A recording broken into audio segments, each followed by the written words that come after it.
सारी सृष्टि देख रही है और भरत जी कह रहे हैं कि प्रभु आप तो करुणा निधान हैं, करुणा के सागर हैं, भक्त वत्सल हैं। हे राम, कैसे जीऊंगा। भरत जी कौशल्या माँ की गोद में बैठे हैं। बार बार माँ कौशल्या भरत जी को समझा रही हैं। बार बार श्री भरत जी महाराज अपनी माँ कौशल्या के चरणों को पकड़ करके लिपट कर चरणों से रोते हैं। कौशल्या कह रही हैं, बेटा भरत, तुम मुझे बस इतना बताओ कि तुम इतना क्यों रो रहे हो, तुम्हारी आंखों में इतने आंसू क्यों हैं भरत। तब भरत जी कहते हैं, मां, मुझे दुख केवल इस बात का है कि राम यदि वनवास गए तो उसका कारण केवल मैं हूं। मां, यदि मेरा जन्म ही ना होता ना तो मेरे राम कभी वनवास ना जाते।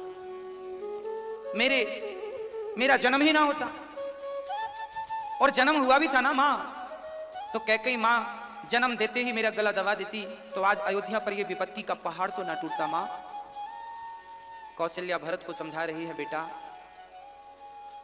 इतना दुख मत लगाओ हृदय से, तुम समझदार हो बेटा, ऐसी बातें मत करो। कौशल्या मां कहती है, बेटा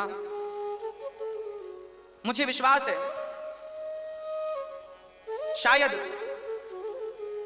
शायद समुद्र के पानी, सारे संसार में पानी भर जाने से भी शायद संसार ना डूबे। कौशल्या मां कह रही हैं, बेटा शायद सूर्य भगवान के निकलने से भी प्रकाश ना हो सकता है कि सूर्य आ गए हो फिर भी प्रकाश ना हो सकता है। कौशल्या मां कह रही हैं कि सूर्य निकल आए फिर भी प्रकाश ना हो, यह हो सकता है, पर मेरे भरत के अंदर राम के प्रति कपट हो, ऐसा नहीं हो सकता। मेरे भरत, तेरा प्रेम बड़ा निश्चल है। भरत अब गुरुदेव के पास बैठे हैं, सभा लगी है। जानते हैं गुरुदेव क्या कह रहे हैं? सारी नगरी टुकुर टुकुर भरत की तरफ देख रही है। अब भरत जो निर्णय लेंगे वही निर्णय सर्वमान्य होगा। तब गुरु वशिष्ठ जी पर छोड़ा गया, गुरुदेव आप ही कहें। तब भरत जी ने कहा, तब श्री गुरु वशिष्ठ जी ने कहा कि देखो भरत, आपके पिता की आज्ञा का पालन करना आपका परम कर्तव्य है। एक भाई श्री राम पिता की आज्ञा मानकर वन चले गए, अब तुम पिता की दूसरी आज्ञा का पालन करके और सिंहासन को स्वीकार कर लो। तब गुरुदेव ने भरत जी से कहा, तब भरत ने कहा कि गुरुदेव एक बात बताओ, क्या कोई स्त्री वस्त्र के बिना पूरा श्रृंगार कर ले तो क्या उस स्त्री की शोभा होगी? गुरुदेव ने कहा नहीं। भरत जी ने कहा, गुरुदेव सुंदर सा शरीर पड़ा है पर उसमें आत्मा ना हो तो क्या उस सुंदर शरीर की शोभा होगी? गुरुदेव ने कहा नहीं। भरत जी ने कहा कि किसी के अंदर वैराग्य ना हो और उससे तुम ब्रह्म की बातें करो तो क्या उन बातों का उस पर कोई असर होगा, प्रभाव होगा? गुरुदेव ने कहा बिल्कुल नहीं। तब भरत जी ने कहा, प्रभु फिर तो भरत की आत्मा चित्रकूट में है, अकेला भरत तो यहाँ मुर्दे की तरह है। मैं राजा बन भी जाऊंगा तो क्या आप मुर्दे को राज तिलक कर देंगे? ये भरत की आत्मा तो रघुनाथ है जो कि चित्रकूट में है, और मैं राजा बन जाऊं, क्या ये शोभा होगा? गुरुदेव जब मेरी मां ने दशरथ जी से वचन मांगे कि 2 वचन पूरे कीजिए, तो गुरुदेव आपने ये क्यों नहीं कहा मेरे पिता से, ये क्यों नहीं कहा कैकेयी मां से कि पहला वाला वचन पूरा होगा? कैकेयी ने पहला वचन क्या मांगा था? भरत को राज्य तिलक, राम को वनवास तो दूसरे नंबर का वरदान मांगा था कैकेयी ने। भरत जी ने कहा कि आपने गुरुदेव मेरी मां से ये क्यों नहीं कहा कि कैकेयी पहले तुम्हारा पहला वरदान पूरा होगा, पहला वचन पूरा होगा, बाद में तुम्हारा दूसरा वचन पूरा होगा? पर गुरुदेव आपके होते हुए पहले दूसरा वचन पूरा हो गया। जब दूसरा वचन पूरा हो गया तो पहले वचन को पहले पूरा क्यों नहीं किया? गुरुदेव यदि मैं आ गया होता ना, तो मैं आ गया होता, यदि मेरे पहले वचन को मां ने मुझे राजा बनने का सोचा था ना, यदि मुझे समय से बुला लिया होता तो मैं आकर के राजा बन जाता गुरुदेव, और राजा बन करके तुरंत मैं आदेश करता कि मेरे रघुनाथ वनवास नहीं जाएंगे। मैं राजा बन करके, मैं उतर करके राम को अपने आसन पर बिठा के राम का राज्य तिलक कर देता, मां का वचन पूरा हो जाता गुरुदेव। पर आपने तब क्यों नहीं मुझे बुलावा भेजा? ये भरत की शिकायत है गुरुदेव से।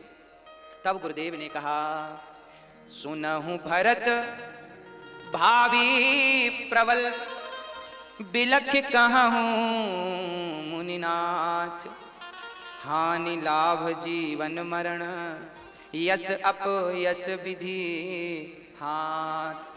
आज सारी सभा के बीच में गुरु वशिष्ठ जैसा ज्ञानी, जो ब्रह्म का साक्षात्कार करने वाले, ब्रह्म के स्वयं ब्रह्मा के बेटे, आज वो वशिष्ठ जी भरत की बातें सुनकर के, भरत का प्रेम देखकर भरत के सामने सिसक के फूट के गुरु वशिष्ठ जी रोने लग गए।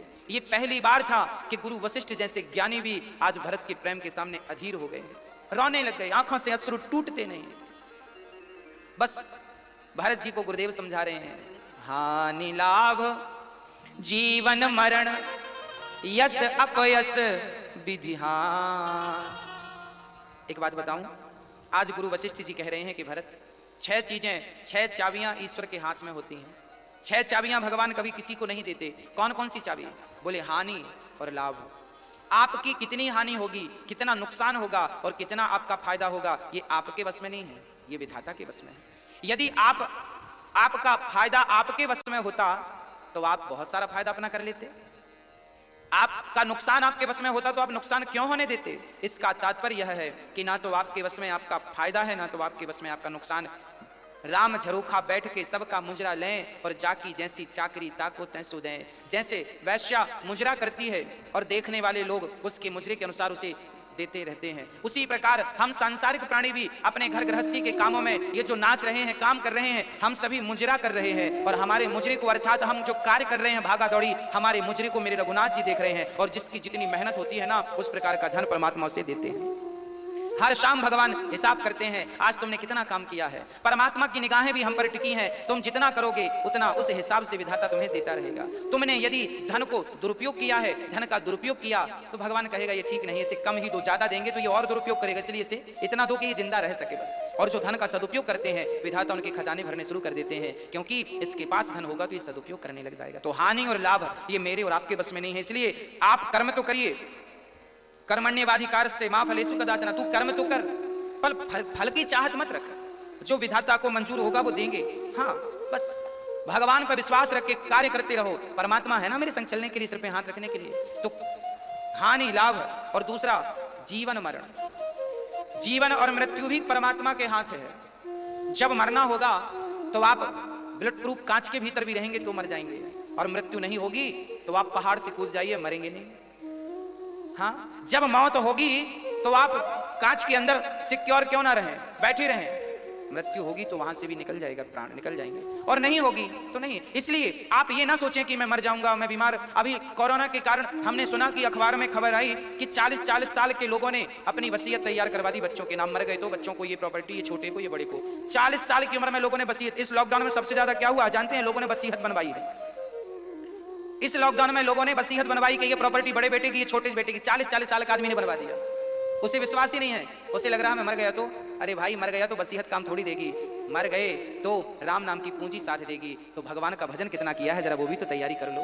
हाँ, भगवान का चिंतन कर लो। और ठीक है, बचना चाहिए हमें कोरोना से, ठीक है, पर डिप्रेशन में मत चले जाना। ये मत सोचो कि मैं मर जाऊंगा। अरे मर जाऊंगा क्या, मरूंगा ही एक दिन, आज ना सही कल मरूंगा। भगवान के चरणों में समर्पण कर दो, प्रभु जब तक जिंदा हूं आपके लिए जिंदा हूं, आपकी सेवा के लिए। आपकी इच्छा हो तो आज ले चलो, मैं तो आज भी रेडी बैठा हूं, कोई दिक्कत नहीं है। हाँ, मौत से घबराना नहीं चाहिए, जब विधाता चाहे तो चलो। हाँ, और बीमारी किसी को हो भी जाए तो परेशान मत होना, ये मत सोचना कि अब तो हम मर ही जाएंगे। ना ना, मेरे राम जब बचाने वाले हैं ना तो कोई मार नहीं सकता। प्रहलाद जी ने गीत गाया है, मारने वाले हैं भगवान, मारने वाला है भगवान, बचाने वाला है भगवान। यदि मारने वाले भगवान हैं तो कोई बचा नहीं सकता, और बचाने वाले भगवान हैं तो याद रखना कोई माई का लाल हाथ नहीं लगा सकता। इसलिए विश्वास मेरे राम पर, मेरे कृष्ण पर विश्वास रखो, आपका बाल भी बांका नहीं होगा। बीमारी से बचना अच्छी बात है, सोशल डिस्टेंस अच्छी बात है, अपना और अपने परिवार का ख्याल रखना अच्छी बात है, पर डिप्रेशन में चले जाना, सोच के मर जाना, ये तो अच्छी बात नहीं है। ईश्वर की मर्जी के बिना याद रखना आपको कोई बीमारी मार नहीं सकती, और उसकी मर्जी होगी तो आपको फिर कोई बीमारी ना हो तो भी मर जाओगे। तो हानि लाभ जीवन मरण, जिंदगी कब तक मैं जीऊंगा, याद रखना मेरी भी मौत निश्चित हो चुकी है। जब तक भगवान ने मुझे शरीर दे रखा है, शक्ति बुद्धि विवेक दे रखा है, भगवान ने मुझे हाथ दिए हैं कि इन हाथों से तुम रोटी उठा उठा के दान करो, रोटी खिलाओ। भगवान ने मुझे बुद्धि दे रखी है कि तुम अपनी बुद्धि को लोगों के हित में खर्च करो। अपनी बुद्धि कहां लगाओ? लोगों के हित में। तुम कितना लोगों का हित कर सकते हो, कितना अच्छा कर सकते हो, ये दिमाग यहां लगाओ, बुद्धि यहां लगाओ। हाथ पांव भगवान की सेवा में लगाओ, समाज की सेवा में लगाओ। हाँ, और व्यर्थ में चिंतन ना करो, व्यर्थ में संसार का चिंतन नहीं, मेरी रघुनाथ का चिंतन करो। जब मृत्यु होगी मर जाएंगे, डरना किस बात का? इसलिए कोई डरिएगा मत। और याद ये भी रखिएगा कि समय के पहले कोई मर नहीं सकता। जन्म विवाह मरण गति होई, जहां जस लिखा तहां तस होई। जैसा लिखा, जिस दिन आपका जन्म हुआ था ना, उसी दिन लिख दिया गया था कि आप इस तारीख को मर जाओगे। मेरी भी तारीख निश्चित है कि मैं इस तारीख को मरूंगा, मुझे नहीं पता, मेरे राम को पता है। इसलिए जब पता है भगवान को कि तुम्हें तारीख आएगी जाने की, तो आप क्यों परेशान हो रहे हैं? आप तो केवल भगवान का चिंतन करिए, अच्छा अच्छा करते रहिए, आगे भगवान करेंगे। हानि लाभ जीवन मरण, यश अपयश विधि हाथ। कौन कितना नाम कमाएगा, कौन कितना बदनाम होगा, ये भी चाबी मेरे राम के हाथ है। किसका नाम कर दें, किसको बदनाम कर दें, राम ही जानते हैं। जो अपने धन का, अपनी शक्ति का, अपने जीवन का सदुपयोग करते हैं, उनका तो भगवान यश बढ़ाते हैं, नाम बढ़ाते हैं। और जो दुरुपयोग करने लग जाते हैं अपने पद का, प्रतिष्ठा का, धन का, भगवान उनकी बुद्धि घुमा करके उनको बदनाम करा देते हैं, ताकि दुनिया देख ले कि इनकी हैसियत क्या है, कितने गहरे पानी में। मैं सही बातें तब तक बोल रहा हूं जब तक मेरी बुद्धि, मेरा मन राम के चरणों में है। और यदि मेरी बुद्धि, मेरा मन राम के चरणों से हट गया तो मैं ही उल्टी सीधी बातें करने लग जाऊंगा। याद रखना, मैंने एक दिन कथा में कहा था कि ज्ञानी मूढ़ ना कोई, ना कोई ज्ञानी है ना कोई मूर्ख है। भगवान जिसे जिस क्षण बनाना चाहे उस क्षण वो ज्ञानी हो जाता है, उस क्षण वो मूर्ख हो जाता है। इसलिए आप सदा मेरे राम के चरणों में रहें। भगवान के चरणों में जब समर्पण करेंगे तो फिर आपके जीवन में कोई तकलीफ नहीं होगी, फिर भगवान ही करने कराने वाले हैं। मैं जीरो हो जाऊं, साइलेंट, बिल्कुल शून्य। राम नाम एक अंक है, बाकी साधन शून्य, और राम रहे 10 गुण है, राम बिना सब शून्य। एक अंक के पीछे जीरो लग जाए ना तो संख्या 10 हो जाती है, 2 जीरो लग जाए संख्या 100 हो जाती है, 3 जीरो लग जाए संख्या 1000 हो जाती है, 4 जीरो लग जाए संख्या 10,000 हो जाती है। जो जीरो है वो संख्या को 10 गुना बढ़ाता है। एक दिन जीरो को अहंकार आ गया कि सुनो, संख्या तुम्हारी तो कोई हैसियत नहीं, मैं ही सबसे बड़ा हूं, क्योंकि मैं ना हूं तो तुम्हारी कोई हैसियत नहीं। तुम तो 1 2 3 4 चलती हो, मैं तो 10 गुना बढ़ाता हूं। संख्या बोली तो एक काम करो जीरो भैया, तुम बैठे रहो, मैं चली। तो जीरो बैठा रहा, संख्या निकल के चली गई। आप चेक में किसी को 4 जीरो भर के दे दो, बोले भंजा लो, भंज जाएगा। जीरो की हैसियत तब है जब सामने अंक हो। ऐसे हम सब तो जीरो हैं, अंक तो मेरे राम हैं, वो आगे, राम मेरे आगे हैं, तब मेरी जीरो की कोई हैसियत है। राम ही नहीं तो हम जीरो की, हमारी हैसियत क्या है? हम सभी प्राणी संसार के जीरो हैं, और हम जीरो का अंक क्यों, कौन है? राम नाम एक अंक है, राम ही अंक है, संख्या है। और हम राम की संख्या के पीछे रहें, अर्थात राम के पीछे जीरो बन के रहें, तब तो 100 हो जाएगा। और यदि ज्यादा आगे आगे चलोगे ना तो संख्या के आगे भी जीरो हो, उस जीरो का भी कोई अस्तित्व नहीं होता। श्री गुरुदेव कह रहे हैं, सोचे बेप्रजो वेद विहीना, तज निज धर्म विषय लयलीना। सोचिए नृपति जो नीति न जाना, जेहि न प्रजा प्रिय प्राण समाना। सोचिए बयसु कृपन धनवानु, जो न अतिथि शिव भगति सुजानु। सोचिए शूद्र विप्र अवमानी, मुखर मान प्रिय वेद विहीना। जो ब्राह्मण वेद से च्युत होकर के और भोगों में लगे हुए हैं, विषयों में लगे हुए हैं, वो ब्राह्मण सोचें। देखिए, गुरु वशिष्ठ जी कहते हैं कि उन लोगों को विचार करना चाहिए जो ब्राह्मण कुल में पैदा हो के वेद ना पढ़ करके, शास्त्रों को ना समझ करके केवल विषयों में लगे हैं। ऐसे ब्राह्मणों को सोचना चाहिए कि तुम क्या कर रहे हो। सोचें कौन? बोले वो राजा सोचे, विचार करे जो अपनी प्रजा को पुत्र की तरह, प्राणों की तरह प्रेम नहीं करता, वो राजा सोचे। तुम क्यों सोच रहे हो भरत? हाँ, सोचे कौन? जो राजा प्राण की तरह अपने प्रजा से प्रेम नहीं करता। सोचिए पुनिपति वंचक नारी, वो नारी सोचे जिसने अपने पति को ठुकरा करके पर पुरुष से संबंध रखे हैं, वो नारी सोचे। तुम क्यों सोच रहे हो? सोच किसे रखना चाहिए? कौन सोचे? ऐसी स्त्रियां सोचें जो अपने पति को छोड़कर पर पुरुष से नेह करती हैं। सोचिए पटु निज व्रत परिहरहि, वो बच्चे सोचें जो गुरु की आज्ञा का पालन नहीं करते। उस शिष्य को सोचना चाहिए जो अपनी गुरु की आज्ञा का पालन नहीं करता, उसे सोचना चाहिए कि क्या तुम सही कर रहे हो। सोचिए ग्रही जो मोह बस, गुरु वशिष्ठ जी कहते हैं उन गृहस्थों को सोचना चाहिए जो मोह के बस में आकर के अपने सच्चे मार्ग का, धर्म के मार्ग का त्याग कर देते हैं। आजकल गृहस्थी लोग ये कहते हैं, महाराज जी अब तो सत्य का जमाना नहीं रहा, हम तो सच बोलेंगे तो हमारी दुकान नहीं चलेगी। अरे भाई, आप गलत कह रहे हैं। सच के मार्ग पर चलेंगे तो निश्चित मानिए आपका कल्याण होगा। इसलिए किसी भी हाल में कभी भी सत्य का मार्ग मत त्यागिएगा, सत्य का मार्ग मत छोड़िएगा। सत्य का मार्ग त्याग दोगे, छोड़ दोगे तो ईश्वर मेरे राम आपको छोड़ देंगे। श्री गुरुदेव अब सब प्रकार से भरत जी को समझाकर कह रहे हैं भरत अब आप कहो। भरत जी ने कहा कि मैं तो यह चाहता हूं कि मैं राम से मिलने चित्रकूट जाऊं। सारी प्रजा जय जयकार करने लगी और भरत जी चित्रकूट की यात्रा पर निकल पड़े। सुबह होते ही राम की दर्शन के लिए बच्चे बूढ़े सारे लोग सबने अपने घोड़े तैयार कर लिए, रथ तैयार कर लिए, हाथी तैयार कर लिए और सुबह होते ही सारे लोग भरत जी कैकेयी को ले जाना नहीं चाहते थे, पर कौशल्या माँ की जिद के कारण मेरे भरत जी आज कैकेयी माँ को ले जा रहे हैं, पालकी पर बैठे। अच्छा, अब जब भरत जी अयोध्या छोड़ के जाने लगे ना, तब जानते हो क्या हुआ? भरत जी ने अपने विश्वास पात्र सैनिकों को बुलाया, यहाँ सैनिकों को बुलाया और अयोध्या के पूरब पश्चिम उत्तर दक्षिण में उन चारों को नियुक्त कर दिया, एक सेना की टुकड़ी देकर के। किसी ने कहा भरत जी आप तो राम से मिलने जा रहे हैं और अयोध्या का राज्य तो आपको चाहिए नहीं, फिर ये अयोध्या की रखवाली क्यों? तब भरत जी ने कहा कि संपत्ति सब रघुपति के आही। सुनो, ये संपत्ति तो सब रघुनाथ जी की है। क्या बढ़िया भाव है भरत जी का, वाह। भरत जी कहते हैं कि संपत्ति तो रघुनाथ जी की है, मेरे राम की है। मैं जा रहा हूं तो राम की संपत्ति का भी ध्यान रखना मेरा परम कर्तव्य है। इसका सीधा तात्पर्य हमसे है, आपसे है। तात्पर्य यह है भक्तों कि हम जिस घर में रह रहे हैं हम उस घर में तो रहें, पर सपने में भी ये ना सोचें कि ये घर हमारा है। सदा अपने घर का मालिक मेरे राम को बना के रखना। प्रभु संपत्ति सब रघुपति के आही, मेरे पास जो भी है, मेरे पास जो भी है सब आपका है। तो फिर मैं कौन हूँ? मैं तो आपके चरणों का सेवक हूँ। जैसे बैंक का मैनेजर पूरी बैंक को संभालता है, पर बैंक का मैनेजर कभी ये नहीं कहता कि मैं बैंक का मालिक हूं, वो तो कर्मचारी है, नौकर है। उसी प्रकार आप अपने घर का मालिक राम को बना देना और स्वयं मैनेजर बन के रहना। प्रभु संपत्ति तो आपकी है, पर आपने मुझे बिठा रखा है जिम्मेदारी देकर के बच्चों का पालन, परिवार का पालन करने के लिए। इन बच्चों के पिता भी आप हैं, माता भी आप हैं। एक छोटी सी बात हर बार मैं कहता हूं, इस बार भी मैं भूलूंगा नहीं। मैं केवल आपसे ये कहूंगा कि आप अपने बच्चों को राम के हवाले कर दें। ताते तुम्हारे मातु बेदेही। कितना बढ़िया ग्रंथ है रामचरितमानस। रामचरितमानस में लिखा है कि बच्चों को बचपन से ये सिखाओ कि बेटा तुम्हारी माँ सीता है और तुम्हारे पिता रघुनाथ जी हैं। बच्चों को बचपन से सिखाओ कि बेटा तुम्हारे पिता कृष्ण हैं, तुम्हारी माँ राधा रानी है, तुम्हारी असली माँ तो राधा रानी है, तुम्हारी असली माँ तो जानकी जी है, तुम्हारी असली पिता तो श्री राम है। तो फिर बच्चा पूछेगा माँ आप कौन है? तब कह देना कि बेटा मैं तेरी असली माँ नहीं हूँ।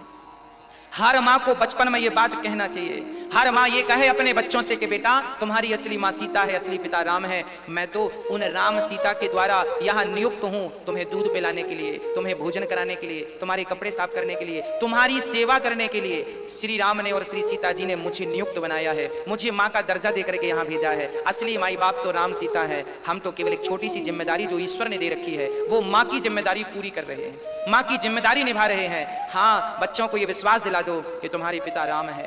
ताते तुम्हारे मातु बेदेही, तुम्हारी माँ सीता है, तुम्हारे पिता रघुनाथ जी हैं, श्री राम जी। बस आज यही हुआ, आज यही हुआ कि श्री भरत जी कह रहे हैं संपत्ति सब रघुपति के आए।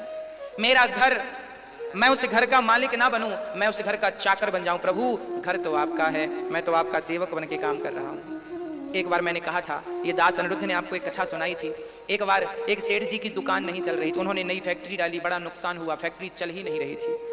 तब उन्होंने गुरु से कहा गुरुदेव मेरी फैक्ट्री डाली है, पहले तो ठीक चली, अब तो ये स्थिति है कि कार्यकर्ताओं को भी पैसे देने का नहीं होता। तब गुरु जी ने कहा बेटा तुम अपनी फैक्ट्री में राम का एक मंदिर बनवाओ। चेले ने कहा गुरुदेव पैसे कहाँ हैं? गुरु जी ने कहा कर्जा ले लो। फैक्ट्री के लिए कर्जा ले सकते हो, मंदिर के लिए नहीं। ठीक है, छोटा सा मंदिर सही, जरूरी नहीं है कि आप आलीशान करोड़ों का बनाए। 2000, 5000, 10,000 का भी छोटा सा मंदिर बन सकता है, स्थान तो है। बढ़िया छोटा सा मंदिर बनवाया और गुरुदेव ने कहा बेटा अभी तुम छोटे हो ना, पैसे कम है ना, छोटा सा मंदिर बना लो। छोटा सा मंदिर बनाया, 2-5 हजार के खर्चे पे राम लक्ष्मण सीता को बिठा दिया। और जानते हो सेठ जी ने राम से कहा राम जी आज से इस फैक्ट्री के मालिक आप हैं, हिसाब किताब आप संभालिएगा, ये रही आपका। अब राम के चरणों में रजिस्टर रखा गया, जो भी आता तो हाजिरी राम की। प्रभु संपत्ति आपकी है, फैक्ट्री आपकी है, मालिक आप हैं, हम सब आपके कर्मचारी। कौन आया हाजिरी लगाई, कौन नहीं आया हाजिरी लगाई। सबको राम से चरणों से स्पर्श करा के पैसे दिए जाने लगे। आज भी वो आदमी है और आज भी वो फैक्ट्री है भक्तों। ये सतयुग त्रेता द्वापर की नहीं, अभी की घटना है। उस आदमी की फैक्ट्री ऐसी चली कि एक फैक्ट्री से कम, उस व्यक्ति ने कम से कम 15-18 फैक्ट्रियां बनाई। और सारी फैक्ट्रियों का मालिक भगवान को बनाए। प्रभु मैं तो आपका कर्मचारी हूं, नौकर हूं। हाँ, तो जो आप करते हैं मालिक बनकर, भगवान कहते हैं अब तुम ही मालिक हो तो अपना तुम ही संभालो। और जब भगवान को आप मालिक बना देते हैं, अरे भाई सामान्य सी बात है कि आप रास्ते में सबसे आगे आप चलेंगे तो रास्ता बताने की जिम्मेदारी आपकी हो जाएगी, सब आपके पीछे है। और आपने अपने से बड़ों को आगे कर दिया तो अब आप पीछे हो, बड़े जिस रास्ते पे ले जाए चलते जाना। तो राम को आगे कर दो, उनके पीछे पीछे आप चलते जाओ। तात तुम्हारो मात वैदेही, हम सबके माई बाप राम कृष्ण राम और सीता है, और हमारा घर भगवान का है, सब उन्हीं का है। यहाँ तक कि अरे भाई जो लोग कहते हैं ये मेरा है वो मेरा है, जरा ये तो बताओ क्या ये शरीर आपका है? जरा हाथ रख के बताओ क्या ये शरीर आपका है? जब मरोगे ये पड़ा रह जाएगा, ये भी तो तुम साथ लेना जा पाओगे। तो इन हाथों से शरीर से जो कमाया है तुमने, क्या वो साथ जाएगा? नहीं ना। इसलिए ये सपने ना देखो कि ये सब तुम्हारा है। संपत्ति सब रघुपति के आही, संपत्ति सब मेरे रघुनाथ जी की, सारी संपत्ति रघु समर्पण, सब कुछ भगवान मेरे राम के चरण समर्पण। बस बेटा आपका, बेटी आपका, परिवार आपका, सब आपका। मैं कौन? अरे मेरा भी शरीर, मेरा भी मन, मेरा भी बुद्धि, सब कुछ प्रभु आपकी है, बस सब आपका है। बस आप हैं एक जो सिर्फ मेरे हैं, बाकी कुछ नहीं मेरा। ये समर्पण है, ये प्रेम है। अब श्री भरत जी महाराज समर्पण करके राम को, लोगों को लगा के कि भाई जरा संभालिएगा, और चल पड़े भरत जी। बनसिय राम समुझी मन माही, सानुज भरत पया दे जाही। श्री भरत जी जब चले हैं, सारे लोग रथ पर बैठ बैठ के चले, सारे लोग रथ पर बैठ के, माँ कौशल्या पालकी पर, सुमित्रा माँ पालकी पर, गुरु वशिष्ठ जी रथ पर चढ़कर जा रहे हैं। सारे लोग अपने अपने वाहन से जा रहे हैं, परंतु जानते हैं सबको राम ने आगे, सबसे आगे गुरु वशिष्ठ जी हैं, उनके पीछे माता रानी है कौशल्या, सुमित्रा माँ कैकेयी, उनके पीछे सुमंत्र जी हैं, उनके पीछे प्रजा है, और उन सबके पीछे भरत जी महाराज पैदल यात्रा कर रहे हैं। सारे लोग तो रथ पर, हाथी पर, पालकी पर सवार हैं, और धन्य है मेरे भरत पैदल जा रहे हैं। किसी ने भरत जी से कहा, भरत जी आप सब लोग हाथी पर जा रहे हैं, घोड़े रथ पर जा रहे हैं, और आप राम से मिलने पैदल जा रहे हैं। तब भरत जी ने कहा, जिस रास्ते पे मेरे राम पैदल चले हैं उस पर ये भरत भला पालकी पे बैठ के कैसे जाएगा? जब माँ कौशल्या को ये बात पता चली कि भरत पीछे आ रहा है वो भी पैदल, तो तुरंत माँ ने अपनी पालकी रुकवाई। कितना प्यार था। कैकेयी माँ राम से बड़ा प्रेम करती थी, और कौशल्या माँ भरत से बड़ा प्रेम करती थी। कौशल्या ने रथ रोका, अपनी पालकी रुकवाई, और भरत को पीछे से बुलाया, बेटा भरत जरा आना। भरत जी आए। माँ क्या हुआ? माँ ने कहा, बेटा तुम क्यों पैदल चल रहे हो? माँ ने भरत जी के चरणों को देखा तो भरत जी के चरणों में छाले पड़ चुके थे, पहली बार भरत जी पैदल चले हैं। और जब भरत जी महाराज से माँ ने कहा बेटा भरत तुम्हें पैदल नहीं, तुम्हें रथ पर चढ़ना होगा। तब माँ ने जब जिद की तब भरत जी रथ पर चढ़ गए, और रथ पर चढ़ के चलते हैं। तात चढ़हूं रथ बलि महतारी, हो यही प्रिय परिवार दुखारी। हे भरत सारा परिवार दुखी है, तुम पैदल चल रहे हो ना। महतारी अर्थात माँ कौशल्या ने कहा, बेटा रथ पर चढ़ जाओ। सारे लोग पैदल चलने लगेंगे, और चलते चलते जब राम जी, अब भरत जी महाराज चले तो तमसा प्रथम दिवस करिवासु। पहली रात राम जी ने, भरत जी ने पहली रात राम जी ने तमसा नदी पर विश्राम किया था, तो भरत जी भी वहीं पर विश्राम करने लगे। अब अयोध्या से चले तो तमसा तट पर सारे लोगों ने पड़ाव डाला, सबकी कुटिया बनाई गई, प्रजाजन ने कुटिया बनाई, कार्यकर्ताओं ने। कौशल्या माँ कुटिया पर हैं, सारे लोग अपने अपने कुटिया पर रहने लगे, और वहां पर भरत जी रात भर बैठे रहे। पूरी प्रजा जागती रही, क्योंकि अयोध्या की प्रजा को पता था कि पिछली बार यहाँ हम सो गए थे तो हमें राम छोड़कर चले गए थे, अब की बार हम सो गए तो कहीं भरत हमें छोड़कर ना चले जाए, कहीं राम से फिर वियोग ना हो जाए। इसलिए अवध की सारी प्रजा सोई नहीं, बच्चों से लेकर बूढ़े तक जागते रहे। देखो तो जरा क्या मंजर रहा होगा वो, क्या दृश्य रहा होगा वो, जब राम के लिए सारी प्रजा रात रात जाग रही है। कोई खाता है तो कोई खाता ही नहीं। कोई लिखा है गोस्वामी जी ने कि भरत जी पानी भी नहीं पी रहे हैं। हाँ, तमसा नदी के तट पर जब रात विश्राम हुई, सुबह हुई, फिर चले, और जब चले तो चलते चलते फिर जब शाम हुई तो कहां पर रुके? दूसर गोमती तीर निवासु, दूसरे गोमती तीर निवास। गोमती नदी के तट पर दूसरी रात्रि भरत जी ने विश्राम किया, और गोस्वामी जी लिख रहे हैं, पय आहार फल असन एक, निशि भोजन एक लोग, करत राम हित नैम व्रत परिहरि भूषण भो। कुछ लोग दूध पी के रह रहे हैं, कुछ लोगों ने व्रत ले रखा है, जब तक राम का दर्शन नहीं करूंगा तब तक अन्न ग्रहण। ये प्रजा का व्रत था। जब तक राम को इन आंखों से, अवध वाले कह रहे हैं कि जब तक राम को मैं अपनी इन आंखों से देख नहीं लेता तब तक मैं अन्न का दाना ग्रहण नहीं करूंगा। पर कुछ लोग कहते हैं कि भाई कुछ तो लो, नहीं मर नहीं जाओगे तो दूध पी लेते हैं, क्योंकि संग में गैया भी चल रही है ना, साथ में गायों को भी लिया गया है, गैयों का दूध पी रहे हैं कुछ लोग। पर भरत जी केवल जल लेकर के चल रहे हैं, कुछ नहीं भरत जी ने लिया, चल पड़े। और जैसे ही गोमती नदी से आगे पहुंचे तो जानते हैं कहां पहुंच गए। अब भगवान श्री भरत जी श्रृंगवेरपुर पहुंचे, वहां पहुंच गए जहां राम जी की निषाद राज से भेंट हुई थी। निषाद राज ने जब सुना, अच्छा निषाद के गुप्तचरों ने निषाद से कहा सुनो जी कोई सेना लेकर आ रहा है। तब निषाद जी बोले कौन? पेड़ पर चढ़कर देखा तो भरत जी नजर आए। निषाद ने तुरंत अपनी सेना को आज्ञा दी, सुनो आज हमें मरने के लिए तैयार हो जाना चाहिए। क्यों महाराज? क्योंकि आज भरत हमें लगता है राम से युद्ध करने जा रहा है, क्योंकि राम को कैकेयी ने वनवास भेज दिया तो भरत को लगा होगा कि 14 साल बाद फिर लौट के आएगा, फिर समस्या होगी, चलो जंगल में चल के सीधे निपटा ही देते हैं, ऐसा निषाद ने सोचा। और निषाद ने तलवार बिल्कुल घिसना चालू कर दिया, आज्ञा दे दिया। सारे गांव वाले धनुष बाण संभाल के बस तैयार हो गए। और क्या कहते हैं, तजाऊं प्राण रघुनाथ निहोरे दोहु हाथ मुद मोदक मोरे। श्री निषाद राज जी कह रहे हैं कि आज हम दोनों हाथों में लड्डू लिए खड़े हैं। क्यों?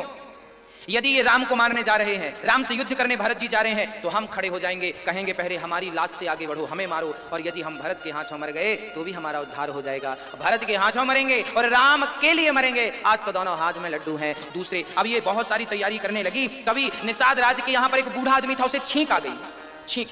और जैसी छींक आई तो उस बूढ़े ने कहा सुनो आप जैसा सोच रहे हैं हमें लगता है ऐसा बिल्कुल नहीं है। एक बार एक काम करो कि भरत राम से मिलने किस उद्देश्य से जा रहे हैं, एक बार पूछने में क्या बुराई है। तो बूढ़े का प्रस्ताव लोगों को समझ आया। हाँ, और निषाद ने क्या किया, एक थाली पर फल सजाए, एक थाली पर आहार दाल चावल रोटी सजाया, एक थाली पर बकरे का मांस सजाया, एक थाली पर मछली का मांस सजाया, 4 थालियां भरी और भरत जी की आगवानी की, भरत जी का स्वागत किया, सबको बिठाया और भरत जी के सामने 4 थालियां रख दी। बोले पाओ भोजन करो।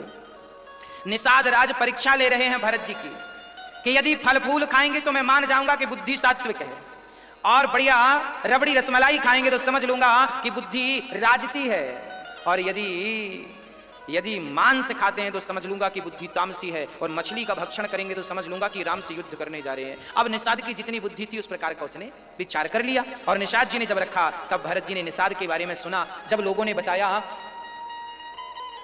ने बताया कि ये निषाद राम के मित्र हैं और राम रात यहाँ इनके संग विश्राम किए हैं, और जैसे ही भरत जी ने सुना कि ये निषाद हैं और राम इनके घर विश्राम किए हैं और राम ने इन्हें स्पर्श किया है, इन्हें हृदय से लगाया है, तब श्री भरत जी महाराज पागल हो गए। पालकी छोड़कर निषाद को हृदय से लगा करके भरत जी फूट फूट के रोने लगे, और मानो कि निषाद के रूप में उन्हें लक्ष्मण जी का दर्शन हो गया। श्री भरत जी को, निषाद को भगवान भरत जी श्री निषाद के हृदय से लग गए। किसी ने कहा कि क्यों भरत जी, ये निषाद है, नीच जात का है, इसे तुमने छू क्यों लिया, इन्हें तो छूते भी नहीं है। तब भरत जी ने कहा कि जिन्हें मेरे रघुनाथ ने छू लिया हो अब वो भला अपवित्र कैसे रहा है, अब मेरे लिए वो अपवित्र नहीं है। याद रखना भक्तों, जात पात की जो दीवारें थीं उन्हें मेरे राम ने और उन्हें मेरे राम ने और उन्हें मेरे भरत ने उन दीवारों को तोड़ने का लाख प्रयास किया है। जो लोग कहते हैं कि ये लोग छूत हैं, भरत जी कहते हैं नाना, जिसे राम ने अपने हृदय से लगाया हो वो भला अब छूत कैसे रहा। एक बात तो बताओ कि नाले में कोई क्या अपना मुंह धुलेगा, नाले में क्या कोई डुबकी लगाएगा? नहीं। पर वही नाला जब गंगा में मिलता है तो जहां नाला मिल रहा है लोग वहीं गंगे में डुबकी लगा सकते हैं, क्योंकि वो नाला गंगा में मिलकर अब गंगा हो गया है। ऐसे ही जो भगवान से नहीं मिला, भगवान का नाम नहीं लिया, तब तक वो अछूत हो सकता है, पर जिसने भगवान का नाम ले लिया वो तो पवित्र हो गया और उसे हृदय से लगाने में कोई आपत्ति नहीं है। भरत जी ने कहा छूत कौन है, अछूत कौन है? करत दंडवत देखी तेही भरत लीन है उरलाई, मनहु लखन सन भेंटे भई प्रेमुना हृदय समाय। लोक वेद सब भांति नीचा, जासु छाह छुई ले सींचा। तेहि भरी अंक राम लघु भ्राता, मिलत पुलक परी पूरित गाता। भारत जी ने निषाद को अपने हृदय से लगा लिया। जैसे ही निषाद ने भरत को दंडवत किया, प्रणाम किया, भारत जी ने उठाकर हृदय से लगा लिया। लिपट कर भरत जी निषाद से रोने लगे, इतना प्रेम। अच्छा बताओ, इस दुनिया में अछूत कौन है? हमारे भारत में जात पात की बड़ी दीवारें खड़ी हैं। राम ने तो खड़ी नहीं की, हमारे शास्त्रों में तो कोई दीवारें नहीं खड़ी हैं, लोगों ने अपनी मन मर्जी से खड़ी कर रखी हैं, तो हम क्या करें? राम ने तो निषाद को गले लगाया, भरत ने निषाद को गले लगाया। ये निषाद आदिवासी कोल भील थे, आज हृदय से लगकर पवित्र हो गए। हाँ, ये सौभाग्य तो बड़े बड़े ऋषि मुनियों को ना मिला जो निषाद को मिल गया। धन्य हो निषाद जी, धन्य हो। अछूत कौन है, आज मैं इस पर 2 मिनट की चर्चा करूंगा। अछूत किसे कहते हैं? नीच कौन है? अछूत कौन है? आज स्पष्टता से सुन लीजिए। जिस व्यक्ति ने मानव का तन पाकर, जिसने मनुष्य का तन पाकर अपनी जिह्वा से भगवान राम का नाम ना लिया हो, अपने कानों से राम की चर्चा ना सुनी हो, और जिसके हृदय में राम के प्रति प्रेम ना हो, उसे आप अछूत मानिए। ऐसों को छूने में भी पाप लगता है। ऐसों को मत छूइए जिनके कान कथा नहीं सुनते, जिनके नयन राम के दर्शन नहीं करते, जिनकी वाणी राम राम नहीं जपती, ऐसों को अछूत कहा गया है। ऐसों को मत छूइए। हाँ, और जो भगवान का भजन करते हैं, गोस्वामी जी लिख रहे हैं, स्वपच सवर खस जमन जड़, पावर कोल गिरात, राम कहत पावन परम होत भुवन विख्यात। स्वपच मूर्ख और पावर, चांडाल, सवर, खस, यवन, कोल और किरात, ये जातियां गोस्वामी जी गिना रहे हैं। कई लोग ना रामचरितमानस की कुछ चौपाइयों का दुरुपयोग करते हैं। कुछ लोग हमारे आदिवासी भाइयों को वो चौपाइयां दिखाते हैं, देखो इसमें क्या लिखा है, इसमें लिखा है कि तुम छोटे हो, तुम अलग हो। गलत चौपाइयां मत दिखाइए, अर्थात चौपाइयों का अर्थ गलत मत करिए। यदि आप अर्थ गलत कर देंगे किसी भी शब्द का, तो अर्थ गलत हो जाएगा। अब देखिए, यहां गोस्वामी जी लिख रहे हैं, मैं आपको बताऊं, अयोध्या कांड का 194 अयोध्या कांड का 194वां दोहा देखिएगा। यदि आपके घर रामचरितमानस है तो 194 194 दोहा में क्या लिखा है? गोस्वामी जी ने लिखा है, स्वपच सवर खस जमन जड़, पावर कोल गिरा। आदिवासी हो, कोल हो, भील हो, कोई भी जात का हो, छोटी से छोटी और बड़ी से बड़ी जात का क्यों ना हो, यहां गोस्वामी जी लिख रहे हैं कि राम कहत पावन परम, किसी भी जात का प्राणी क्यों ना हो, एक बार उसके मुंह से राम निकल जाए तो वो पवित्र हो जाता है, भगवान के धाम को चला जाता है। एक नाम से हर जात पवित्र हो सकती है, यहां लिखा है। कोई जात पात की दीवार नहीं खड़ी की हमारे गोस्वामी जी ने और हमारे ग्रंथों ने। ये संसार के लोगों ने उनका अर्थ का अनर्थ कर करके और खड़ी कर दी। ये चौपाई, ये दोहा जरूर देखना चाहिए लोगों को। भगवान गोस्वामी जी कितना बढ़िया लिख रहे हैं, कोई आश्चर्य नहीं है। भगवान, शबरी कौन थी? शबरी सवर जात की थी। शबरी के हाथ का कोई ऋषि मुनि पानी नहीं पीते थे, पर धन्य है मेरे राम कि जिनके हाथ का कोई पानी नहीं पीते थे, उनके हाथ के भगवान ने भोजन किए और बेर खाए, उनके हाथ से बेर खाए, उन्हें हृदय से लगाया, उन्हें मां कहकर संबोधित किया। इतना प्यार, इतना लाड़ भला कौन कर सकता है? क्या राम के अंदर ये जातवाद थी? ना, हम लोगों ने अपनी मूर्खता बस खड़ी कर ली दीवारें और लड़ते जा रहे हैं। जो भगवान का नाम जपता है ना, वो किसी भी जात का है, वो पवित्र है। जो मेरे रघुनाथ से प्रेम करता है, वो किसी भी जात का क्यों ना हो, वो पवित्र है। अरे भाई, रैदास भक्त मोची जाति के थे, जूता सिलते थे। उनके घर आकर के बड़े बड़े ब्राह्मण भोजन करते थे और रैदास के चरणों की धूल उठा उठा के मस्तक पर रखते थे। हाँ मेरी माँ, रैदास जैसे महान भक्तों की चरण धूल बड़े बड़े ब्राह्मणों ने मस्तक पर धारण की है। कहते हैं जो भगवान से जुड़ जाता है ना, वो पवित्र हो जाता है। इतना पवित्र होता है कि उनके दर्शन से तीनों लोग पवित्र हो जाते हैं। अरे भाई, रैदास भक्त जब गंगा स्नान करने जाते थे ना, तो उनके स्पर्श से गंगा माँ पवित्र हो जाती थी। इतनी महिमा लिखी है रैदास भक्त की। रैदास मोची थे, जूता सिलते थे, जूते की छोटी सी दुकान पर गंगा भी पवित्र होती थी रैदास के स्नान से। हाँ, ये दीवारें हम लोगों ने खड़ी कर रखी हैं, गिरा दीजिए। जो भजन करता, जो मेरे राम का है वो मेरा है। हाँ, जो राम का नहीं है ना, फिर वो मेरा नहीं है, फिर वो कोई भी हो। जो राम का नहीं वो मेरे काम का नहीं, जो राम का है वो मेरा है। हाँ, जिसका रिश्ता राम से है, जिसका संबंध राम से है, उसका संबंध मुझसे भी है, और जिसका संबंध राम से नहीं, उसका संबंध, उससे मैं संबंध रख के क्या करूंगा। अरे भाई, शराबी लोग शराबियों से संबंध रखते होंगे, जुआनी लोग जुआनियों से संबंध रखते होंगे, गंजेड़ी लोग गंजेड़ियों से संबंध रखते होंगे, भक्त तो भक्त से ही संबंध रखता है, वो दुष्ट से संबंध क्यों रखेगा। गोस्वामी जी ने किसी भी जात का, किसी भी व्यक्ति का अनादर अपमान नहीं किया, सबका आदर सत्कार करते हुए गोस्वामी जी आगे चल रहे हैं। अब जानते हैं क्या लिखा है।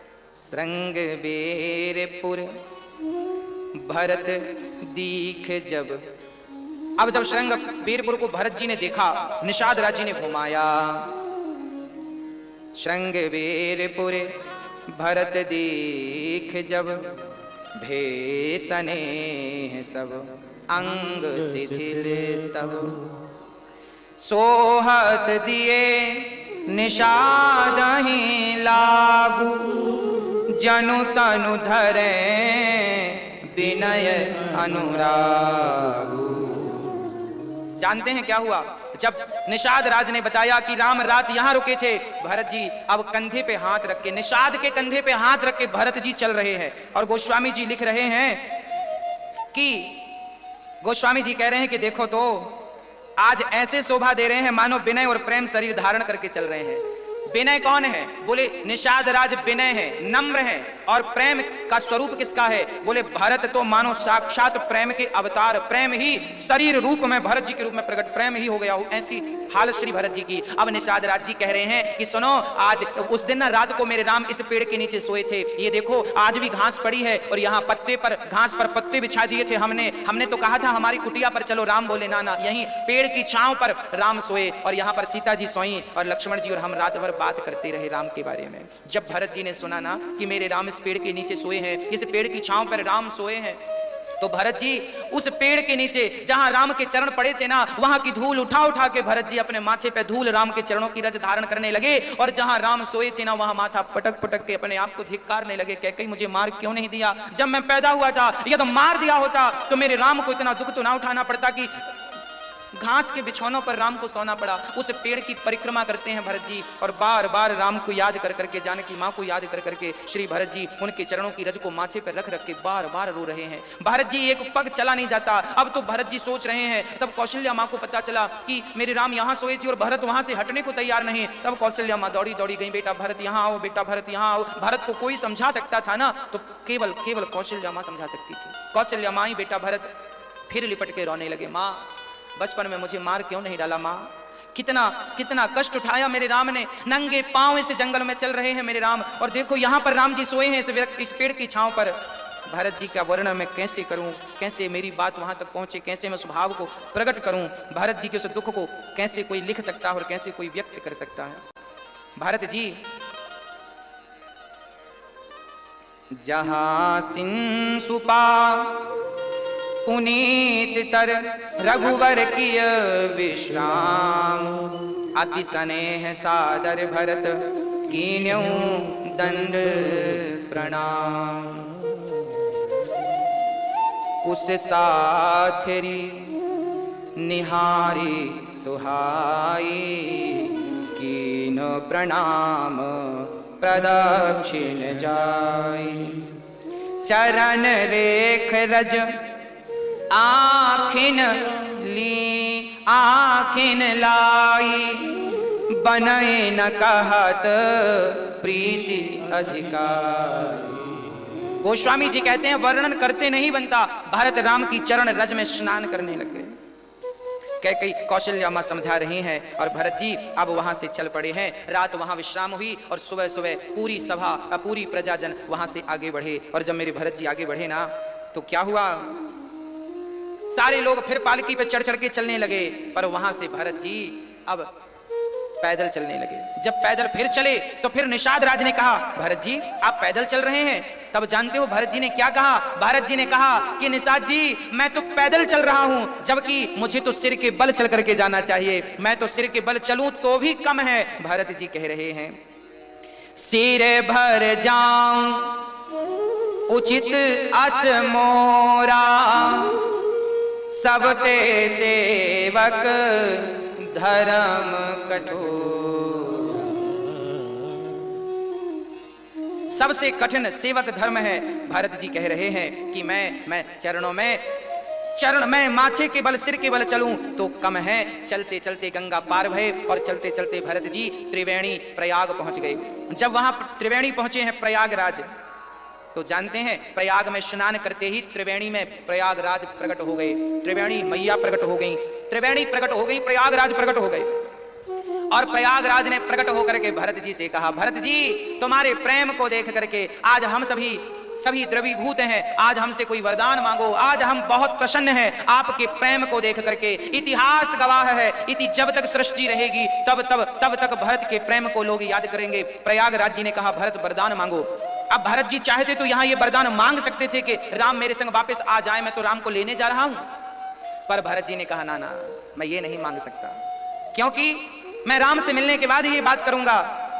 छोटों को बड़ों पर अपनी बात मनवाने का दबाव नहीं बनाना चाहिए, शिष्टाचार है ये। भरत जी शिष्टाचार का भी पालन कर रहे हैं। प्रयागराज ने कहा कुछ वरदान मांगो। तो क्या कहा भरत जी ने? अर्थ न धर्म ना काम रुचि, गति न चाहूं निर्वाण, जन्म जन्म रति राम पद यह वरदान नया। भारत जी ने क्या कहा? अर्थ न। भारत ने अपनी बात शुरू।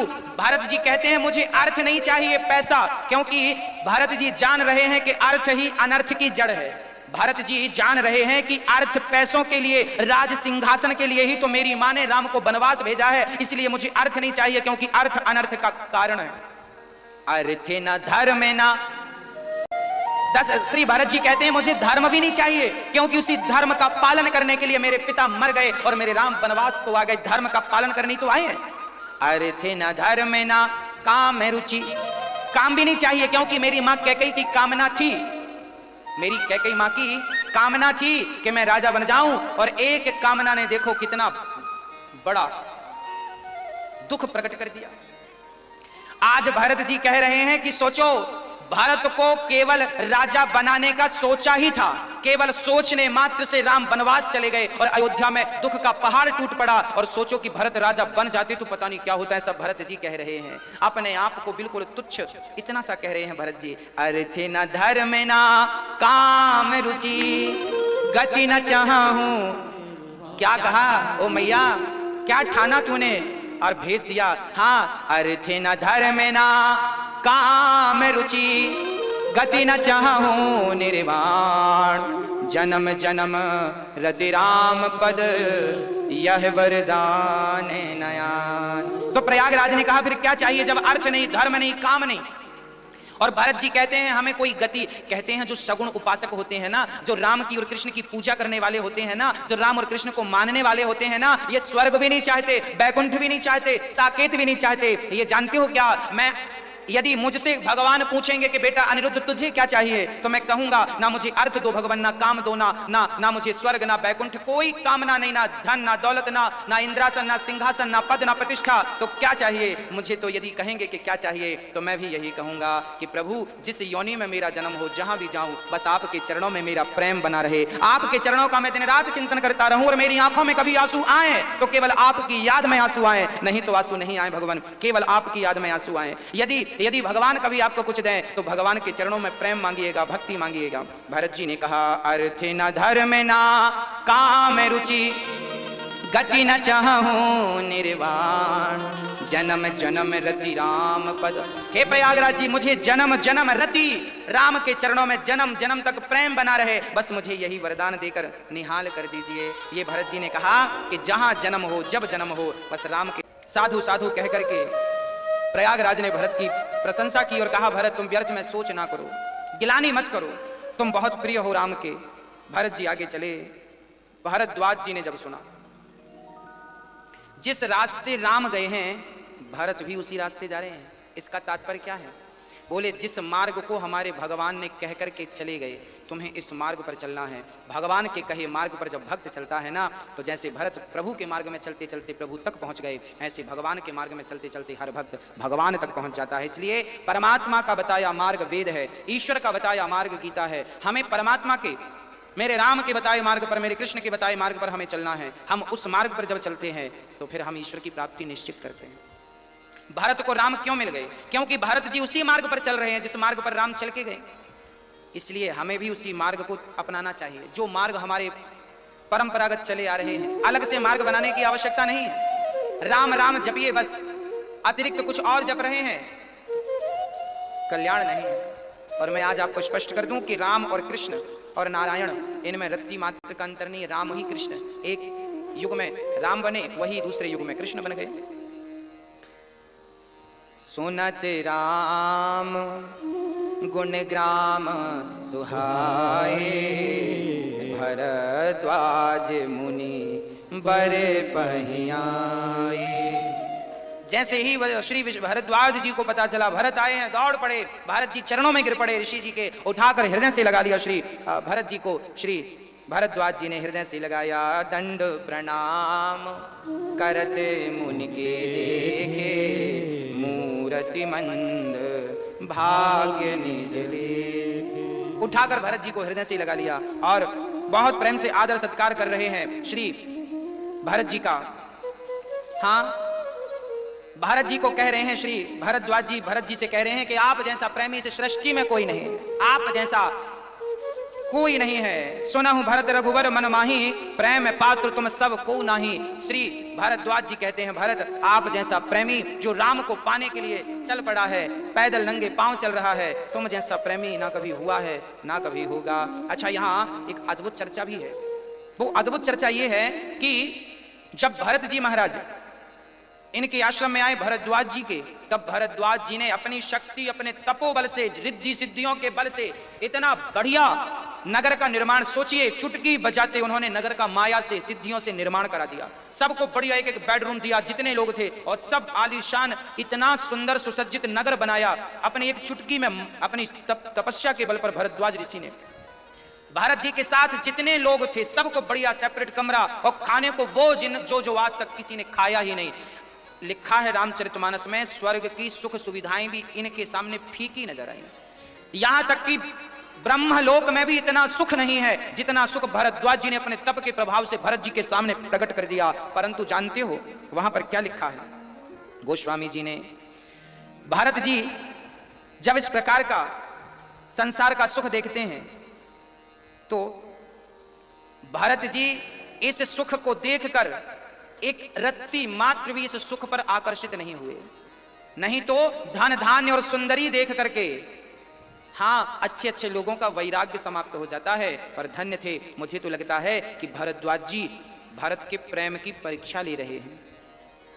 अच्छा, यहां हमारे साथ यही तो विडंबना है। जब हम भगवान की ओर बढ़ते हैं ना, जब हम भगवान को पाने के लिए बढ़ते हैं, तब क्या होता है? हमारे सामने संसार का सुख नाचने लग जाता है, भोग नाचने लग जाते हैं। ये क्यों नाचने लग गए? इसलिए नाचने लग गए कि तुम इनमें लग जाओ और भजन से रह जाओ। भगवान तुम्हारी परीक्षा भी तो लेंगे ना कि कच्चा है कि पक्का है। इसलिए जब भगवान को पाने के लिए जब मन बनाकर निकल पड़ो तो सोना चांदी तो मिलेगा, उलझ मत जाना। संसार में यही तो उलझन है।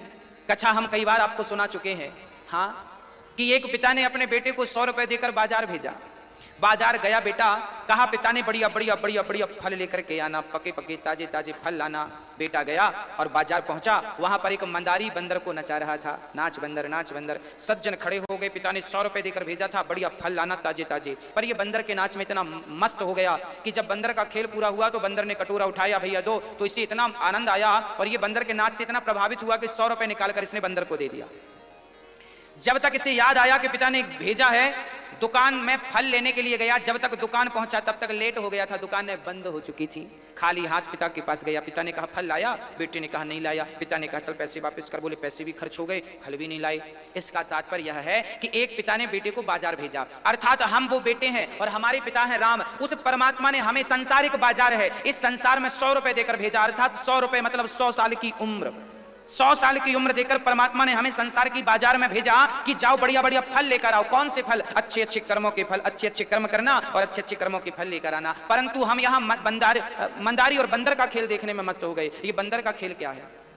बोलिए, घर गृहस्थी, काम धाम झंझट संसार की, यही तो मंदर और मंदारी का खेल है। कभी पत्नी पति को नचाती है, तो कभी पति पत्नी को नचाता है, तो कभी माँ बाप बच्चों को नचाते हैं, तो कभी बच्चे माँ बाप को नचाते हैं। पूरी जिंदगी इंसान मंदारी का बंदर बना, अपनी पत्नी का बंदर, बच्चों का बंदर, परिवार का बंदर, कामकाज का बंदर बना। पूरी जिंदगी इंसान बंदर बना नाचता है। और इसी नाच में कितने रुपए खर्च हो गए? बोले 100 रुपए खर्च हो गए। मतलब पत्नी पति पुत्र परिवार में ही 100 साल समाप्त हो गए, पता ही नहीं चला। जब तक अकल ठिकाने आई, जब तक होश आया कि भाई तू क्यों आया है संसार में, जब तक होश आया तब तक तो वहां दुकानें बंद हो चुकी। अर्थात अब तुम्हारे समय पूरा होने को है, जीवन लीला पूरी, आंखें बंद होना ही दुकानें बंद होना है। अर्थात अब आपकी मौत सिर पर खड़ी है, अर्थात आप मरने वाले हैं। अब समय कम बचा। जब वो दुकान गया तो दुकानें बंद, वापस चला गया। जब आप भगवान के घर वापस जाते हैं तो भगवान पूछते हैं क्यों आ गए? मैंने फल लेने भेजा था, ले आए अच्छे अच्छे कर्मों के फल? तब बोले ना भगवान, हम तो परिवार की ही सेवा में लगे रहे, पैसे कमाते रहे, तिजोरियां भरते रहे, ना तो कभी दान किया, ना तो कभी किसी को पानी पिलाया, ना तो किसी को कभी 2 रोटी खिलाई, बस अपना खाते रहे और जोड़ जोड़ के रखते रहे। हाँ, धन दिया है विधाता ने, पर कुछ लोग इतने कंजूस होते हैं, इतने कंजूस होते हैं कि वो लोग 1 रुपए भी दान नहीं करते। एक बार क्या हुआ, एक सज्जन थे, गांव के कंजूस आदमी थे। गांव भर के लोग बोलते उनके गांव में कथा हुई राम जी की, तो गांव वाले बोलते क्यों कथा हो रही है, कुछ तो दान कर लो। जब सारे लोगों ने कहा तो गांव के बड़े आदमी थे वो सेठ जी, उन्होंने तिजोरी खोली, तिजोरी को हाथ जोड़ा, जय हो महारानी। तिजोरी से 1 रुपए निकाला, 1 रुपए निकाला और अपने हाथ में 1 रुपए यूं दबाया, यूं, और दबा के चले कि आज दान करेंगे, बड़े खुश हैं, 1 रुपए दान करेंगे। गए, लाइन में लग गए, लंबी भीड़ थी, भक्तों की लाइन लगी थी। ये लाइन में लगे जब इनका नंबर आया तब तक इनकी गर्मी का टाइम था, मुट्ठी के अंदर पसीना आ चुका था, पसीज चुकी थी मुट्ठी। और जब मुट्ठी खोलकर देखा उस रुपए को तो वो गीला था। सेठ जी बोले अच्छा लगता है तू रो रहा है, जाना नहीं चाहता मेरे पास से, एक काम कर, अच्छा एक काम कर, तू रो रहा है ना, मुझसे तेरा दुख देखा नहीं जाता। उठाकर जेब में रख लिया, खाली प्रणाम करके आ गया।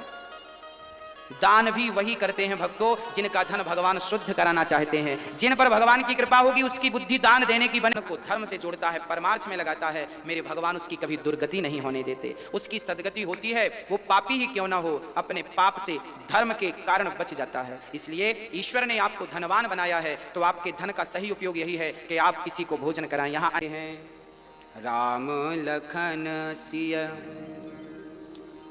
बिनु पग पनहि, करि मुनि वेश फिरहि वन वनहि, राम लखन सिया। भरत जी कह रहे हैं कि हे गुरुदेव, मुझे केवल इस बात का दुख है। जब भरद्वाज जी ने पूछा कि आप क्यों इतने परेशान हैं, क्यों इतने दुखी हैं भरत जी, तब भरत जी ने कहा गुरुदेव मैं केवल इसलिए दुखी हूँ कि मेरे राम, मेरे माँ जानकी, मेरे भ्राता लक्ष्मण बिना चरण पादुका के नंगे पांव घूम रहे हैं बन बन। मैं कितना अभागा हूँ गुरुदेव कि देखो तो मेरे कारण राम को बन बन जंगल में बिना चरण पादुका के घूमना पड़ रहा है, कितना अभागा हूँ मैं। तब गुरुदेव ने समझाया भरत ऐसी बात नहीं है। हाँ भरत जी महाराज अब बड़े प्रेम से चल पड़े। भरत जी गुरुदेव को सुबह प्रणाम किया, रात वहाँ विश्राम करके, और भरत जी जब वहां से आगे बढ़े तो जानते हैं क्या कह रहे हैं। भरत जी जब चले तो भरत जी के पांव में ना तो जूता था ना ऊपर छाया थी। भरत जी के प्रेम को देखकर जानते हो क्या हुआ? भरत के प्रेम को देख करके क्या हुआ कि ये जाहि छाया जलद सुखद बहि बर्बाद, तस मगु भयउ न राम कहा, जस भा भरत ही जात। कहते हैं जब भरत ने प्रेम हृदय में धारण करके जब यात्रा प्रारंभ की तो ना भरत जी के पांव में चरण पादुका थी, ना सिर पर कोई छाया, पर बादलों ने छाया कर ली। जहां जहां भरत जा रहे हैं बादल छाया किए चल रहे हैं। और भरत जी जब चलते हैं ना तो जिस पत्थर पर, जिस कांटे पर भरत के चरण पड़ते हैं ना, भरत का प्रेम देखकर वो कांटे भी पुष्प जैसे कोमल हो जाते हैं।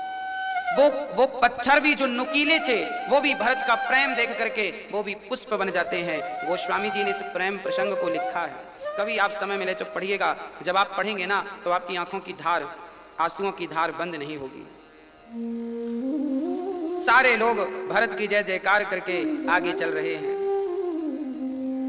भरत जी जब आगे बढ़े तो इंद्र को घबराहट हुई कि लगता है भरत जी जाएं और राम कहीं भरत की बातों में वापस ना आ जाएं, कहीं राम वापस ना आ जाएं। इसलिए कुछ करो गुरुदेव। वशिष्ठ इंद्र अपने गुरुदेव बृहस्पति जी के पास गए और बृहस्पति से कहा, गुरुदेव क्या करें कि भरत जी वापस ना आए। तब गुरुदेव ने कहा, सुनो इंद्र, जब राम राजा बन रहे थे तब तो तुमने बिगाड़ कर दिया, और अब बिगाड़ करोगे ना तो भगवान तुम्हें छोड़ेंगे नहीं।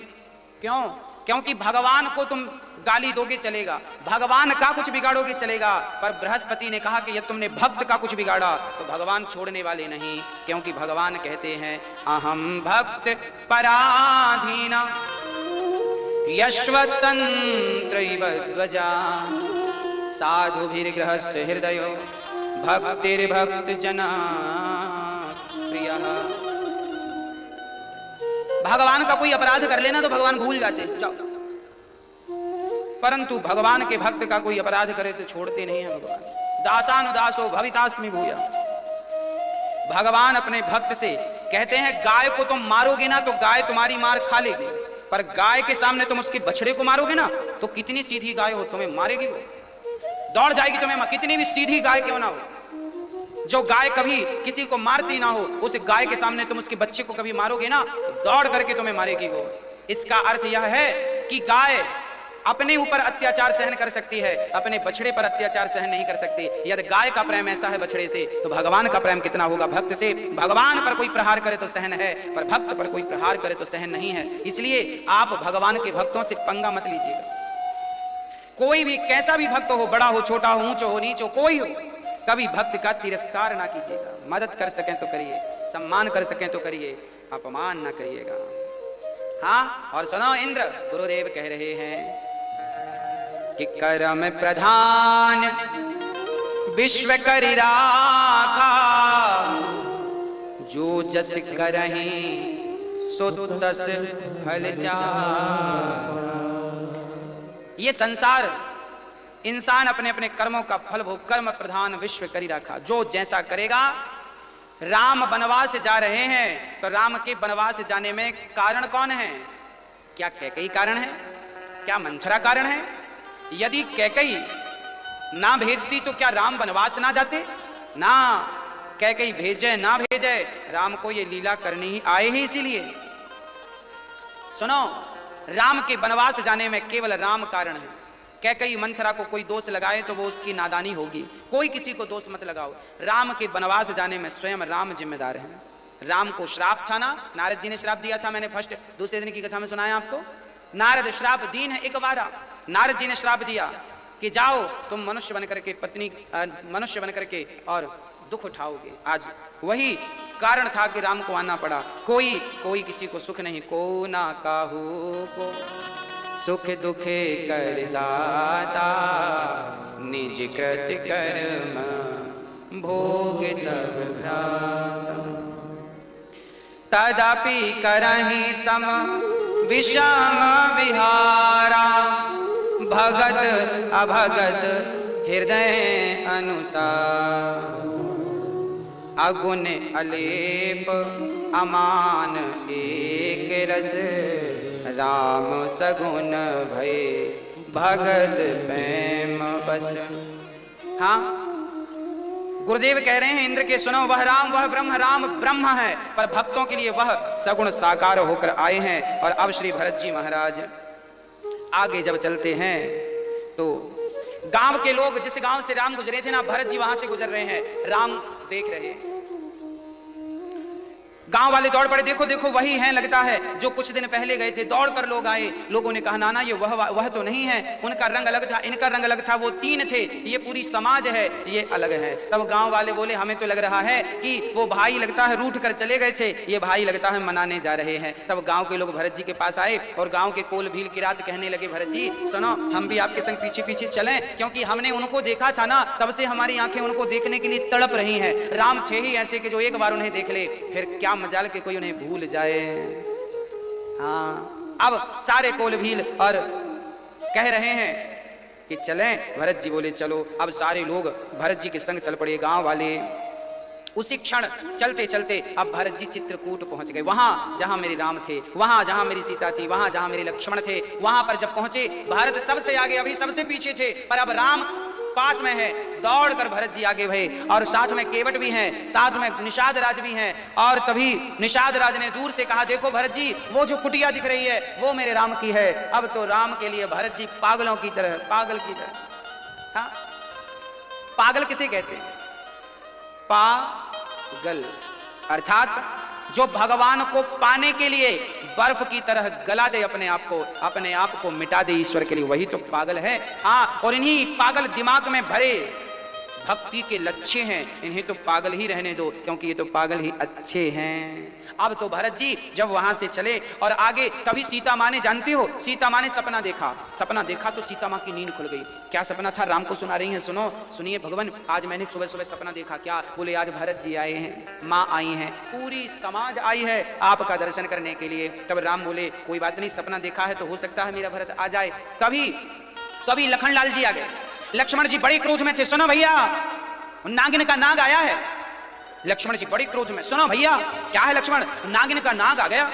लक्ष्मण जी क्या कह रहे हो? कौन सी नागिन, कौन सा नाग? अरे वही कैकेयी का बेटा भरत।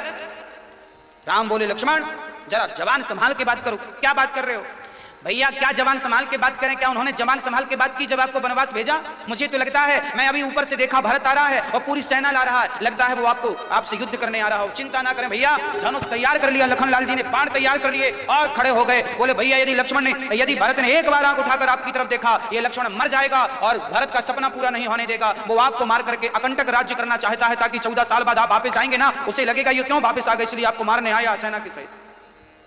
राम को बोलने नहीं दे रहे लक्ष्मण जी, आज मैं छोड़ूंगा नहीं, आज मेरा जीवन सार्थक होगा जब मैं आपके लिए उससे युद्ध करूंगा। और जब कह करके जब लक्ष्मण जी बोलते ही जा रहे हैं, चुप होने का नाम, तब आकाशवाणी हो गई। भगवान ने प्रेरणा दी, योग माया को जरा आओ और लक्ष्मण का मुंह बंद कराओ। और योग माया ने जब आकाशवाणी की, लक्ष्मण इतने अधीर मत होइए, आप जो समझ रहे हैं भरत वैसा बिल्कुल नहीं है। और जैसे ये बात आकाशवाणी ने की, श्री लक्ष्मण जी चुप हो गए, कोई शब्द नहीं, बिल्कुल चुप खड़े हैं। और तभी मेरे राम कुटिया से बाहर निकले। और जैसे ही बाहर निकले तो सामने भरत जी, दौड़ करके भरत जी चित्रकूट में पहुंचे और दौड़ करके, पाहि नाथ कहीं पाहि गोसाई, भूतल परिवल कुट की नाई। जैसे ही भरत जी राम को देखते हैं, खड़े खड़े लकुट की नाई, पाहि नाच कहीं पाहि गुसाई, भूतल परऊं लकुट की नाई। कैसे? जैसे लकड़ी आप खड़ी करें और लकड़ी को खड़ी करने के बाद छोड़ दें तो लकड़ी बिल्कुल धड़ाम से सीधी जमीन पे गिर जाती है, ऐसे भरत जी खड़े खड़े बिल्कुल राम के चरणों में गिर पड़े।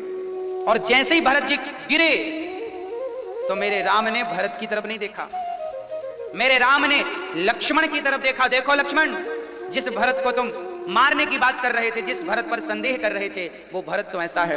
और जैसे ही चरणों में गिरे हैं भरत, वैसे ही लक्ष्मण जी ने देखा कि राम खड़े हैं। अभी तक राम दौड़े नहीं, भरत को हृदय से लगाया नहीं, मानो राम ने मन में विचार कर लिया कि लक्ष्मण, यदि भरत जैसे भाई पर तुम्हें संदेह है तो जब तक तुम नहीं कहोगे तब तक मैं भरत को उठाकर हृदय से नहीं लगाऊंगा।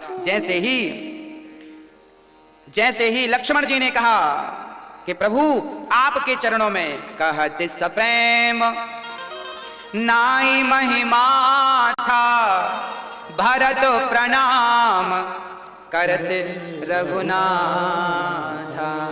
जैसे ही लक्ष्मण जी ने कहा, भगवान प्रभु भरत चरणों में गिरे हैं, ये कहा भरत, भा कहते ही राम दौड़ पड़े और रा कहते ही उठाया और ता कहते ही हृदय से लगा लिया। और यहाँ लक्ष्मण जी भरत शब्द के 3 अक्षर नहीं कह पाए, भरत 3 अक्षर लक्ष्मण जी कह नहीं पाए। उसके पहले तो राम ने दौड़कर भरत को हृदय से लगाया। राम जी का धनुष गिर गया और धनुष बाण सब गिर गए, दुपट्टा गिर गया। मानो कि जब राम मिल रहे हैं ना, जब एक भाई अपने भाई से मिलता है ना, तो बीच में कोई अस्त्र नहीं होना चाहिए, कोई शस्त्र नहीं होना चाहिए। धनुष को छोड़कर, मानो धनुष को इसलिए भी नहीं लिया राम जी ने कि धनुष बीच में होता तो भाई भाई मिल ना पाते, ये मिलने में व्यवधान करता। धनुष को त्याग दिया मेरे राम ने, छोड़ दिया और अपने भाई से लिपट गए मेरे राम। भरत भरत भरत भरत के सिर को राम ने अपने अश्रुओं से गीला कर दिया, सिर पे हाथ घुमाया, माथे को चूमा, मेरा भाई कैसा है, मेरा भाई कैसा है। और श्री भरत जी जानते हैं, जमीन पर पड़े थे ना, उठ नहीं रहे थे, उठाने पर भी मानो भरत जी कह रहे हैं कि राम मैं अपना मुंह आपको कैसे दिखाऊं, मेरी माँ के कारण आपको इतना कष्ट उठाना पड़ा, मेरी माँ के कारण आपको वन वन में भटकना पड़ा, नंगे पांव चलना पड़ा, मैं आपको कैसे अपना मुंह दिखाऊं। भरत जी महाराज इस प्रकार अधीर हो रहे थे। तभी मेरे राम ने भरत जी को उठाकर हृदय से लगाया। भरत जी हृदय से लगे हैं, रो रहे हैं भरत जी, सिसक सिसक कर रो रहे हैं, राम के हृदय से लगे हैं। इतना प्रेम, इतना प्रेम। भरत जी, भरत जी, भरत जी से कहते हैं, भरत जी राम से कह रहे हैं कि राम, हे प्रभु, मेरे राम